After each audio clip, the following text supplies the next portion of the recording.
Hi, good morning. This is Vandana. Can you Hi, hear me? Vandana. Hi, Vandana. Welcome. Thank you for hosting this webinar. So, Vandana, we've noticed that when people perceive that we care about and understand them, they open up more and are in a better position to listen to what we have to say. Optimists tend to assume that every disagreement is just a misunderstanding between two well-intentioned people, while pessimists may feel that the difference of opinion are actually ill-intentioned attack.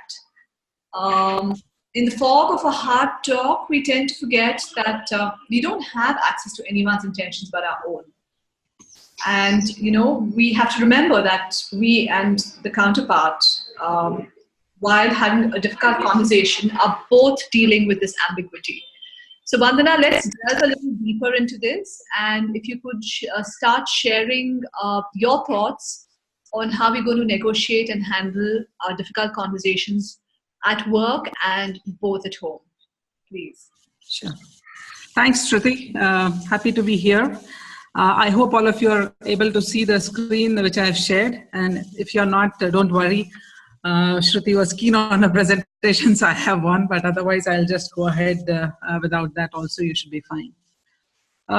So like Shruti said, we all deal with difficult conversations in our life through our life. And if we reflect back, we will find that we have dealt with them in different manners. And perhaps as we mature and understand better how we start improving in the manner that we share them. The need for a difficult conversation normally starts with the fact that there is a conflict. And there is something which is not in sync in terms of thought process between you and the other party. The other party could be a person or could be a team that you are working with. So there is a difference of opinion. There's something big at stake. It could be your relationship at stake, could be a job, a promotion, money is involved. Usually, a conflict evokes very strong emotions. And it is to deal with this conflict and to deal with these emotions, I think there is a need for having a conversation that arises. Now, different people at different times may deal with these situations in a different manner. I was looking at some of my life situations and putting them as what I would have dealt with. Some of them not so right, but let's see what all it could be. So the first time when I had to start working, I come from a business family, and this was a long way back when many women were not working. So I graduated from BITS, went back home, and I said, I have a job in hand. I want to join. There was an absolute opposition to that fact because forget women, none of the men in our family work. They are all business people. So working for somebody else was not something which was acceptable as a practice. I did not know much as to how to react to it or how to have a conversation about it. So I went on a hunger strike. I got my way through. In 3 days, I had an agreement that I would go and work. So that's one way of handling a difficult situation. You could address it indirectly, avoid having a conflict, avoid meeting the persons that you need to talk to, and so on and so forth. Certainly not the best way to do things, but that is one approach that people take. Another situation is to do nothing, hope that the situation will resolve by itself. So again, relating to a story from my life, when I started working, I had worked for 10 years, got married, had a kid, was doing very well in my job, but then the need to become an entrepreneur started weighing heavily on my head. So I had to go and have this conversation with my mother-in-law that I want to quit my job and I'm going to, set up my own business. Now, I'm married into a family where nobody has ever done a business. So to them, this was completely, madness, complete madness to take up business as against the secure job that I had. So I did have one conversation, but then I felt that the best thing was to do nothing about it. And people will get used to the fact that I had quit my job and was now running a business. I hoped for the situation to resolve, and it did resolve by itself because I think there was no choice. Again, this works very well in certain scenarios. If we have the conversation, maybe the period in which the resolution happens is much, much shorter. So if we take the approach of having an active communication to resolve this conflict, then that is what we are terming as a difficult conversation. Now, there could be another way of dealing with it, right? And a lot of us do this. You just exit that relationship. You don't want to get into the conversation. So we say, you know what, this job is just not going anywhere. I don't want to have a conversation with my manager. Let me get out. I mean, there is not for anything that they say that most people leave the managers, right? Not the company. And I think this is a very, very common situation. You could have the same situation in your family where you say, I just can't deal with this person. So let me get out of that relationship, not worth having a conversation. Changing projects in large organizations is a very big way of dealing with, the situation of not having to work with the individual or the team members or anywhere else that you need to go ahead and have a conversation and resolve that conflict. So I think this is perhaps the last resort. There would be situations where you would take that, and as we go through this conversation, we'll discuss some of it, but perhaps not the best result. Now, situations we all have come across or may come across where you have these conflicts or need to have difficult conversations. I think performance feedback in the workplace, both give and take, are very big area. And it's always a tough scenario. And this is also a situation where you can't get out of it, right? It's not that you will not give the feedback and things will pass. It is mandated, it's mandatory to go and give the feedback. And you have to see how to make it worthwhile. Similar is the situation with work review. I mean, all of us get into situation of work review every month, every week, and so on and so forth. There might be situations where you're getting into a scenario where there is a need to have a conversation which is not in line with what your boss is doing, right? So it's an upline review that you want to go ahead with, or you have to have a conversation with your HR with regard to some of the actions about your boss, which is not good. Could be a case of sexual harassment or any of that. And that can be very nerve-wracking at times, but then that's a conversation earlier done, the better. You already have too much on your plate. It could be at home, it could be at work, and you don't know how to push back, right? But there is a need to push back because otherwise you are going to get into a breakdown situation. So have to have that conversation. Breaking bad news, right? It could be a layoff, and you could be at the receiving end or a giving end. And it's a very, very tough conversation to have. Even worse is if passing away of somebody who's near and dear to the person that you have to give the news to. And there are times where you might be the only person who can carry the news. I mean, right? So that's something to work with.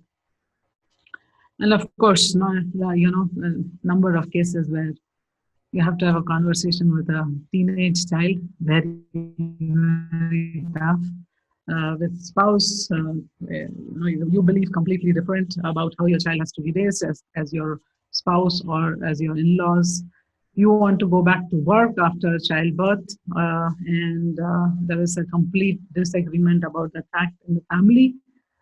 So how do you go about with convincing, right? So there could be many more situations that we deal with, and in case we have not addressed what you might be looking for at the end of this conversation, then we can take that up in the Q&A section. So how do we prepare for the difficult conversations? I mean, usually it's quite nerve-wracking, right? You may feel nervous, you may knot up in your stomach, kind of don't know where to start, don't know how to have the conversation, right? So the best way to perhaps start with is to reframe how you look at it, right? So instead of thinking of it as a difficult conversation, start looking at it more positively. To change your mindset. I mean, you have to move your mindset from being difficult from it, the situation being difficult to the situation becoming positive. So instead of going and approaching, for example, a performance feedback, you could call it as a development discussion, right? Simple. And I think many of the HRs have labeled it that way. But even when you're having this kind of a conversation at home with regards working, I think instead of putting it forth as I want to work because of this, it could be rephrased as how an additional income or how an additional person working would create a positive mindset, could create wealth at home, and so on and so forth. You know your environment best. So bring the positivity part of it and you draft the problem or the conflict situation into a positive one. And I think that itself will give you a huge amount of courage to go ahead and have that conversation. Many times we don't know what is running in somebody else's head. We are going to have the conversation or in their lives. I mean, so I recall a situation where I was doing a performance feedback for one of my team members. This was way back, I think almost 5-6 years back. And the individual had been a phenomenal performer, and suddenly I see this drop in performance. So when the conversation was taking place, the individual started crying, and that was I was taken aback because otherwise the individual is pretty strong, and that is when he came back and voiced out that he's just learned that, or he has learned a few months back that his child is autistic, and now kind of he's going through the trauma of dealing with it. So we don't know what is going on, and it's always good to go back into that situation, and instead of asking why you kind of are falling short and this is not on and all that stuff, I could have very easily put forth a suggestion or got into a mode where I would inquire about what was going on in his life which was leading to this, or if he was well, or everything was okay with him. To get into an empathetic mind frame, it again helps to have the conversation better. It's good to jot down the objective that you want to achieve, right? None of us want to get out of a discussion with a bad relationship. I'm sure we all want, to still be able to talk with the person that we're having this conversation with. It's not worth getting into the conversation with the mindset that, okay, I'll finish this person, right? I don't think that's the idea of the conversation. So we enter, write down, and I think the importance or the value of writing down the objective is that it kind of wires into your brain that you are looking at a positive outcome, and when you have the conversation, then you would have it in that frame of mind. You can put down the points that you want to discuss. These points are important, but don't go into details of saying that, if the person says this, then I'm going to say that. Or else, if the person says something else, then I'm going to put something else. No, I mean, I don't think that the conversation is ever going to go in a manner that you planned. So, but you do want to cover all the points that you have in mind. So jot down the points, and there is a possibility as you're jotting down, you may come out with some points and say, you know what, these are not so important. I really don't need to discuss this. It's of no relevance. Then you can drop those points off. But do bullet down the points that you want to discuss. If you know the person well, I think it is good to calibrate his or her preferred communication pattern. I mean, we are all oriented in different manners. So some of us are very visually oriented, others like to hear everything, and there are others who are very much into a feeling space. Some people are extremely detailed oriented, they want to go into every nitty-gritty of the details. There are others who are fine with a high level. So it doesn't matter what you are, I mean, which way you are oriented, but it is important to understand that when we communicate in the manner that the other person is oriented. Again, I recall an example where in my last organization, we had one of our managers, the center head, was a person who was very, very detail oriented. And I mean, anybody going for a review with him, we had these weekly reviews and monthly reviews. Anybody going for a review with him would literally be nervous for days together before the review because he was going to go into details. And so I started putting for his meeting details and details below the details. And then I would still tag along the guys who actually are working in those areas so that we could go past this whole conversation in a much more fruitful manner, but also as a result of that learn something from the conversation. So the objective became that we are preparing a lot and we will get into these details, but he is going to come back with something which we have not thought of, and that's our learning. So the objective became more review was one part of it, but the objective was to make it as a learning exercise, and then the whole experience became a lot more positive. So calibration is extremely important. By the way, this is one area where I think a lot of conflicts between spouses can come in. So if you are a person who's very detail oriented and you have a spouse who is not at all detail oriented, right, the big chunk guy, uh, he or she might be okay with bullet points, and so may give details like, okay, I went for a meeting, and here or a dinner meeting, and here you might be waiting for the person to tell you uh, who all were there, what was there for dinner, what did you guys do, what did you guys drink, and your spouse may have find no need to provide those informations because for him or her it's sufficient to have that information of having gone for the dinner, and that's it, right?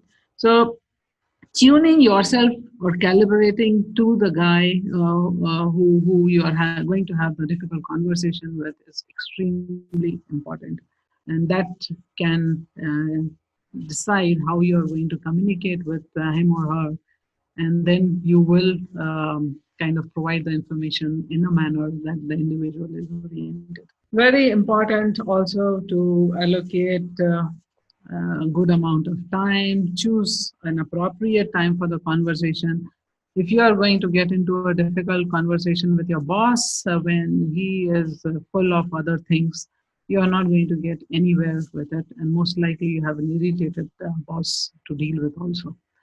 Same as the situation in the home front. I mean, if we need to have a conversation which has to come out with the objective that we have set ourselves for, then it is important that that conversation is done when you can get the complete attention of the other individual.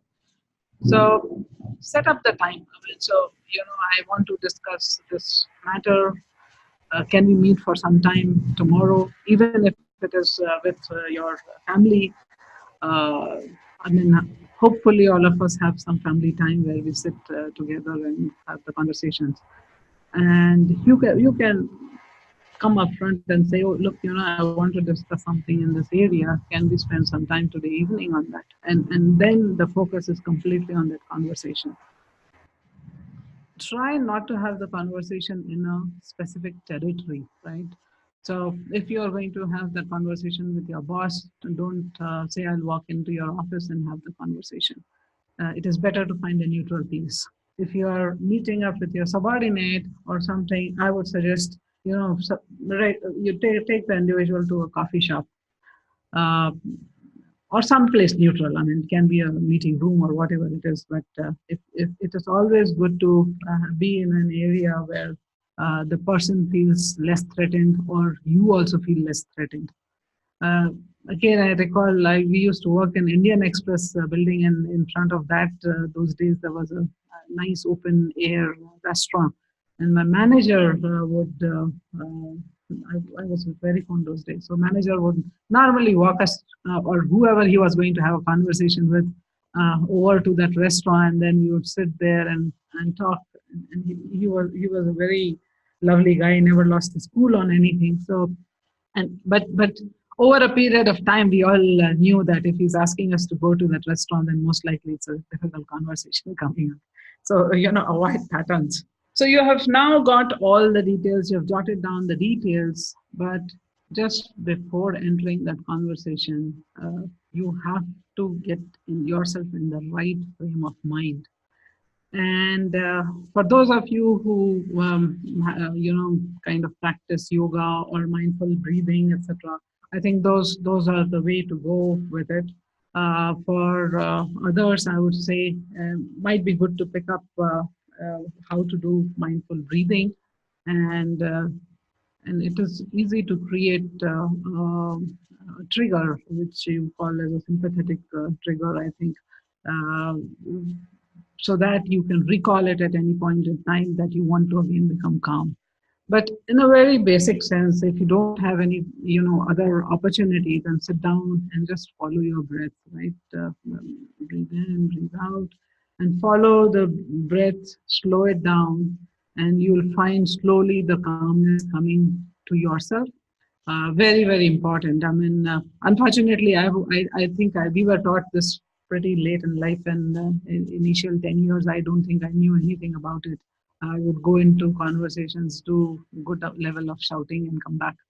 But later years, once we learned this trick, or it was taught basically how you go into a calm situation and then enter the conversation. A very good practice also when you are going into meetings with your client or any other conversation where your nerves are a little weak. So one of the big advantage of being calm is you are going to be able to find the right words, remain empathetic with the individual that you're having the conversation with, and hopefully not have to regret what you said later. Many times that opportunity of sitting back and getting yourself in the right frame of mind may not come. Somebody just barges in into your room or in your office and wants to have the conversation. Right? One trick that I learned over the years is you kind of give a pat on the shoulder, say, yeah, we'll discuss this, but come on, let's just go pick up a coffee and come back to the office, and then we'll go ahead and discuss it.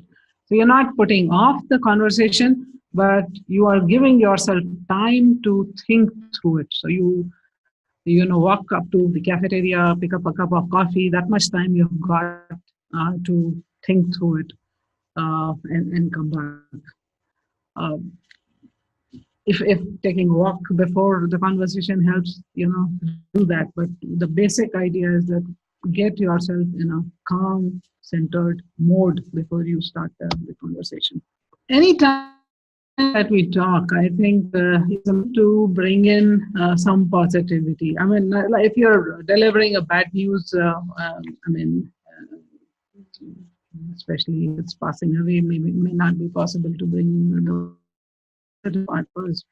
But with specificity, you can bring in the positives, right?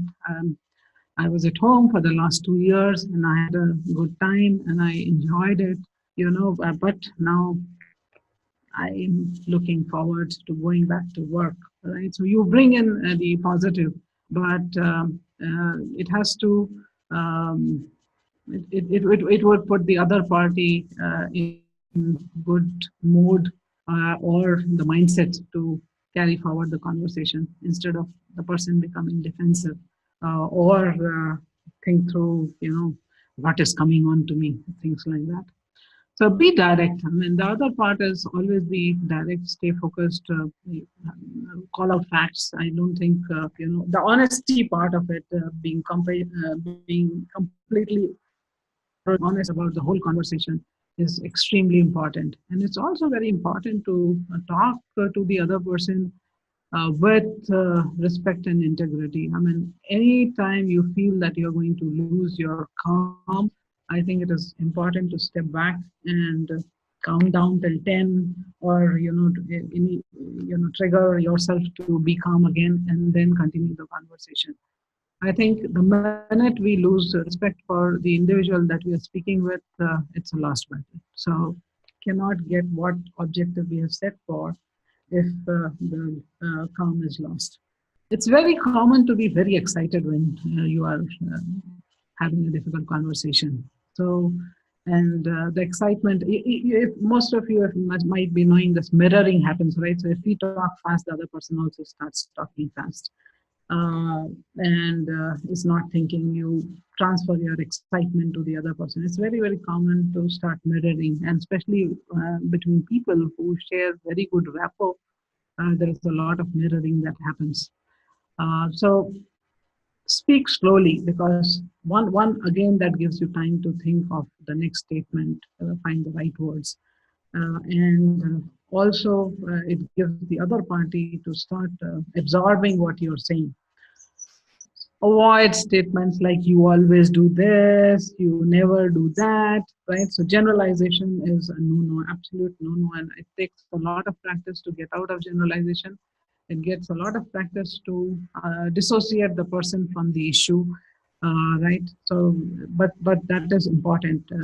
Don't paint the picture with a broad paintbrush, right? Not everybody, not all situations, none of that, right? So it is one specific situation, one issue that you are discussing, and you want to focus on that and get a positive resolution for that. So stay focused. We may not always be right, and I think it is important to listen to what the other person is saying. And if you realize that there is merit in the point that is being brought out, drop your ego completely and acknowledge that. And in your action or go forward plan, take that up and say, accept that, and go forward with it, and acknowledge that you're going to take that comment into your, or that input into your actions in future. If it's a bad news that you're communicating, then I think the person is going to take time to absorb. If you are receiving a bad news, you may take time to absorb. Don't try to fill in all the gaps with words, right?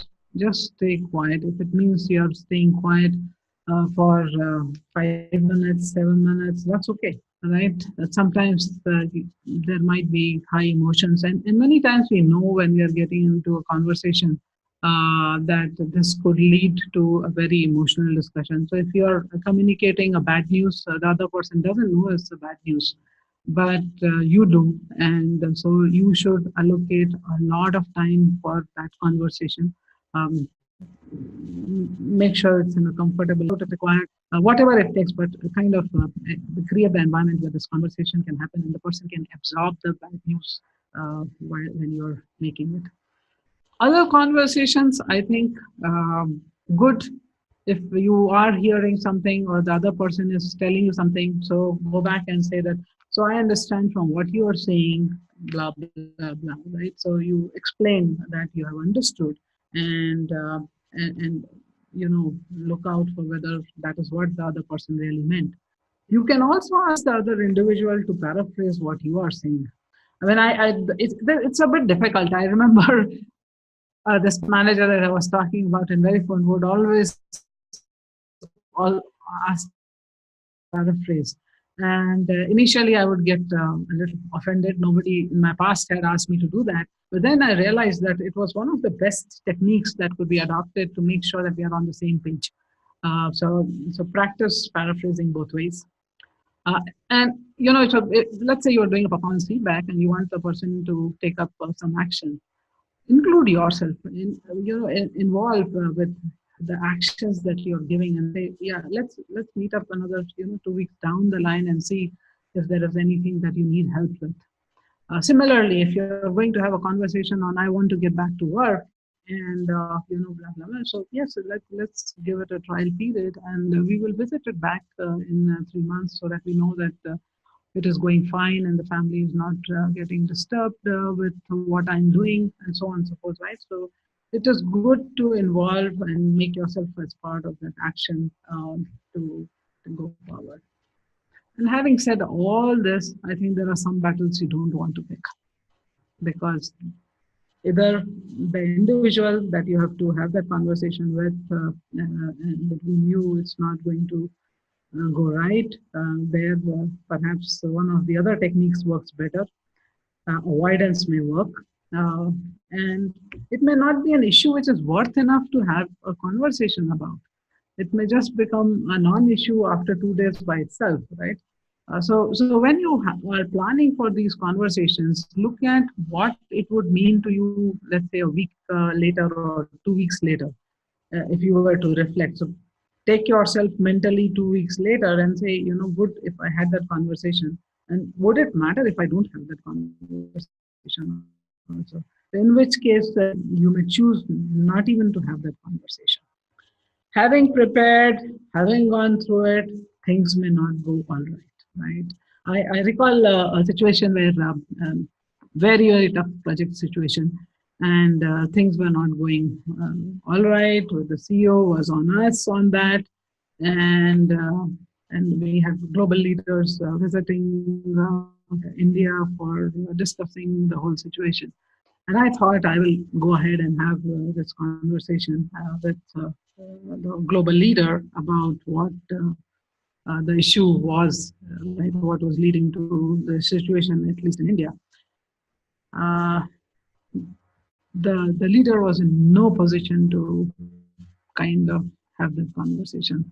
And so I think I was out from that meeting within 5 minutes. I told her that I just, we started and it was, she went on and on and on. And she said, anything else? And I said, no, I think we will talk some other time. And I left the room. What so sometimes it is better to exit because it is not going to lead you to your objective.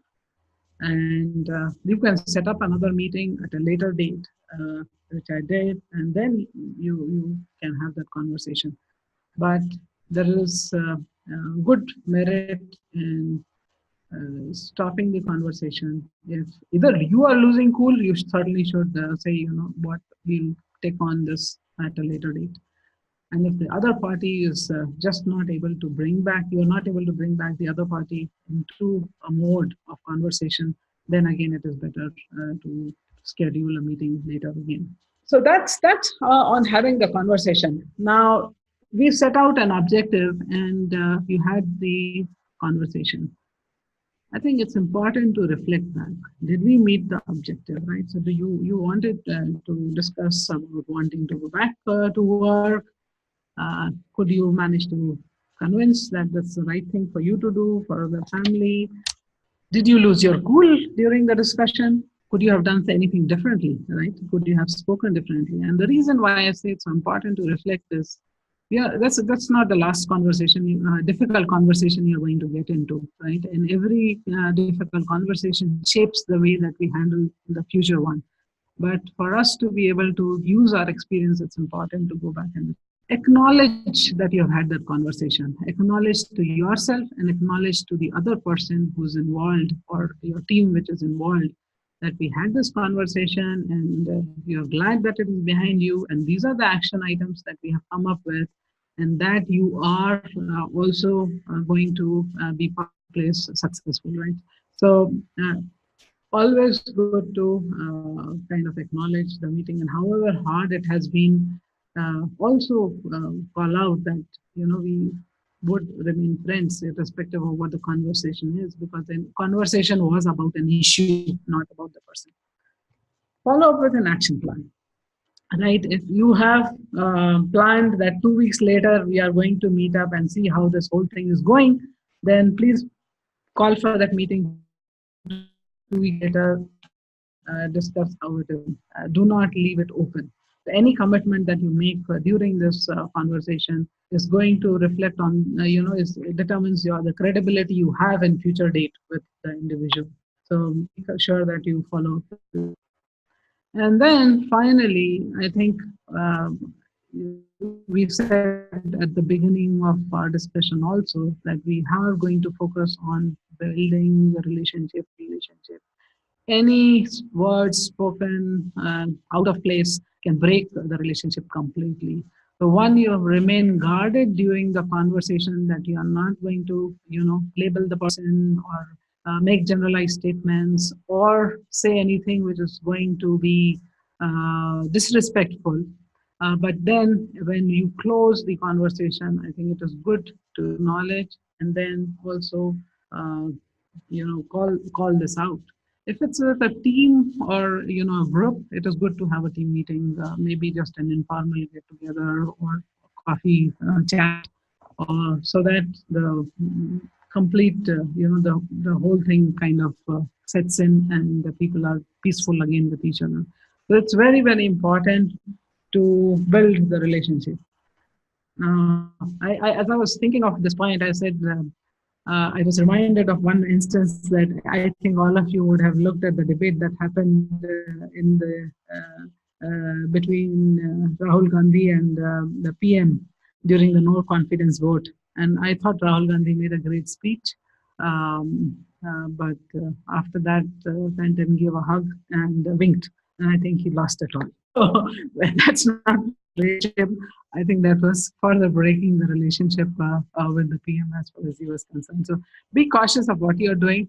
And I think I want to leave you one final last note, which I like from Indra Nui, which is I'm very honest, brutally honest. I always look at things from their point of view as well as mine, and I know when to walk away. I think this is very important lesson when we look at difficult conversations. So thank you. Shruti, we can open up for questions.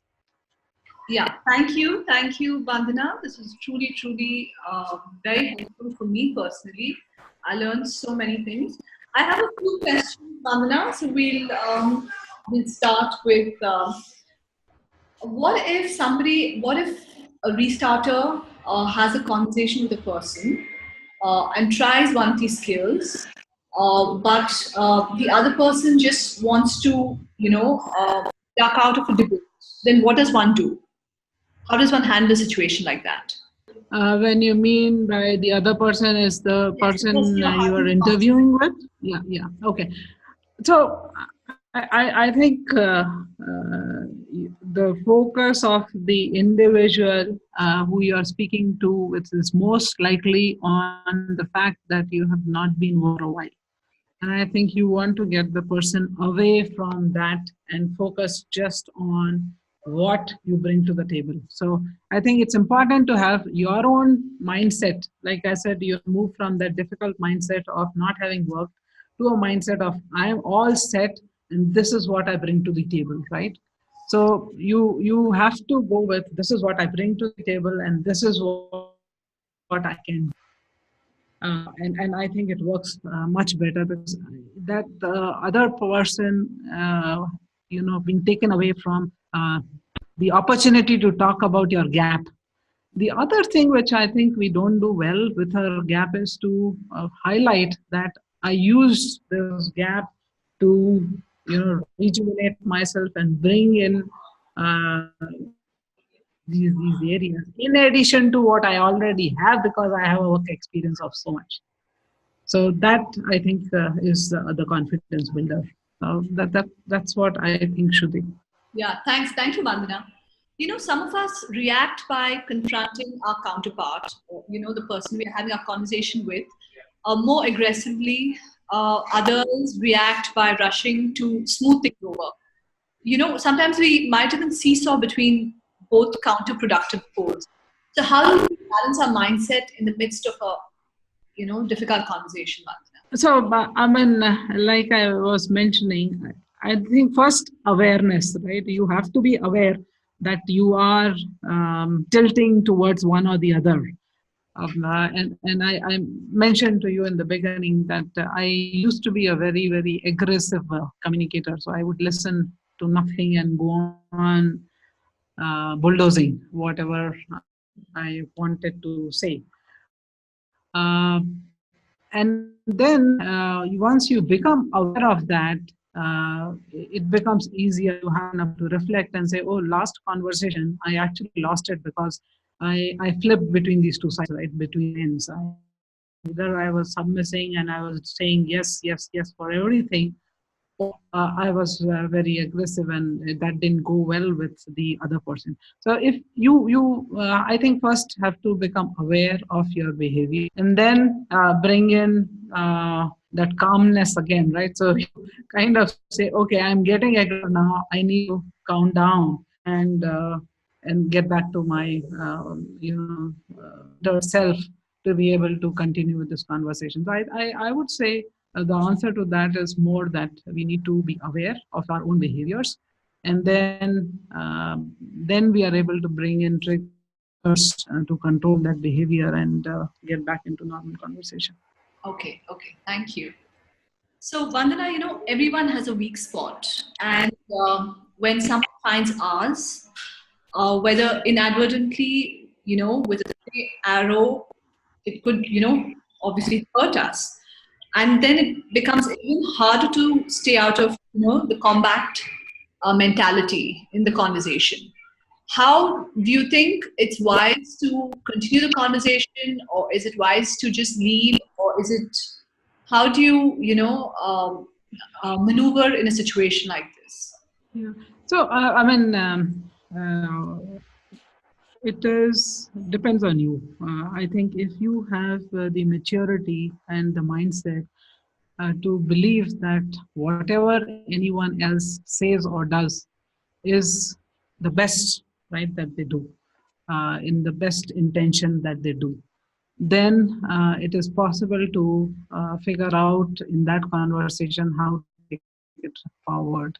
But if it has hurt you so bad that you are not able to bring in that positivity again, then I think it is best to call off the meeting or conversation and plan to schedule it later, because having the continuing a conversation in a high emotional mode, in this case the hurt feeling, right, being very high, is not going to take one anywhere. So it is then better to cut off. So either you should be in a position to cut off that emotion or cut off the meeting and move forward. Right. But what happens when we're caught off guard? We're more likely to fall back into old, ineffective habits, like the combat mentality.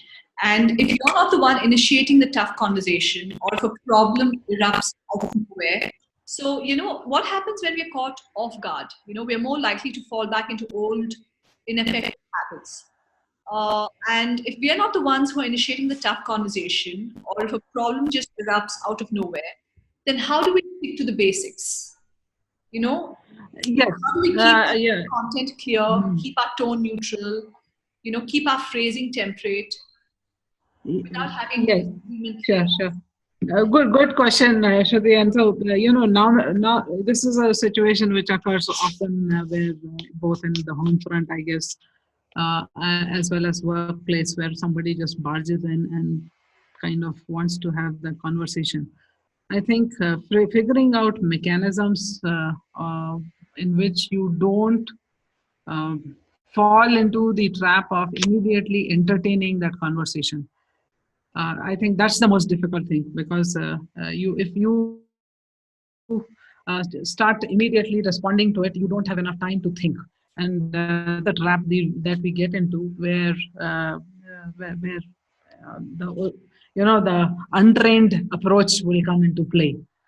So if you are conscious, or with this conversation, when we are becoming conscious of the fact that we need to plan for the difficult conversation, then even getting that couple of minutes for you to plan in your head that, okay, this is the problem this person is coming and talking to me about. I have to remain cool, and this is how I will address it. So you take that much time, which is what I said, take a break, just walk the person to say, what, let's go ahead and discuss it, but we'll pick up a coffee, or let's go down and walk around a little bit and we'll discuss it. It gives you time to think through how you are going to react to the situation. Otherwise, it is very difficult to control. I mean, without getting that minute or couple of minutes to be able to pull yourself together to reacting to the situation. Vandana, how does our identity and self-understanding impact what we are discussing? If there is a push for a debate or to assess and make judgments, how do you handle yourself in a situation like that? I think it. I would say it matters, and it again the your maturity, right? So a lot of times we associate a lot of who we are with either the um, business card that we carry or the position we carry in the family. I mean, I think, but that is not what we are. I mean, you are who you are, irrespective of those identities which are given to you from the external world. So I think there is a lot of the confidence that people seem to derive or all and naturally so derive out of the position in the society or that is in the family or in the work place.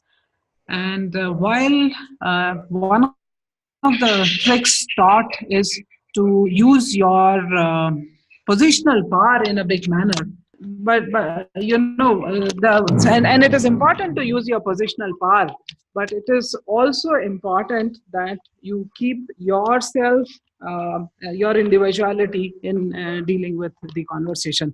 That is when you get the best out of yourself. So I would say keep the confidence and don't allow too much of this position to get onto you. So I'll give you an example. I mean, I think when I started my business, we had just moved in from an organization called Verifone, where most of us who were partners were holding great positions. And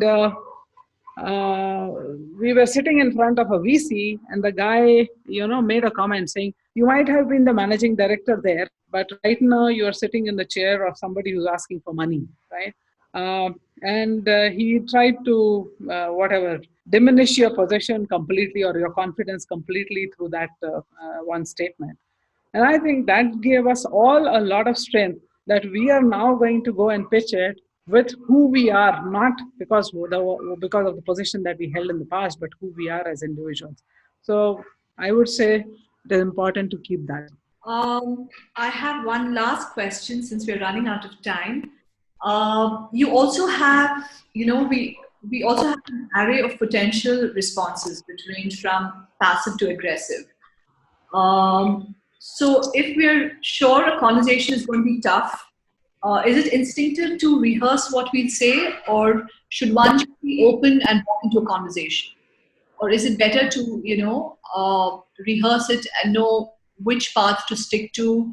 It's better to stick to a path, but usually when you don't know the reaction that you're going to confront, it becomes a challenge.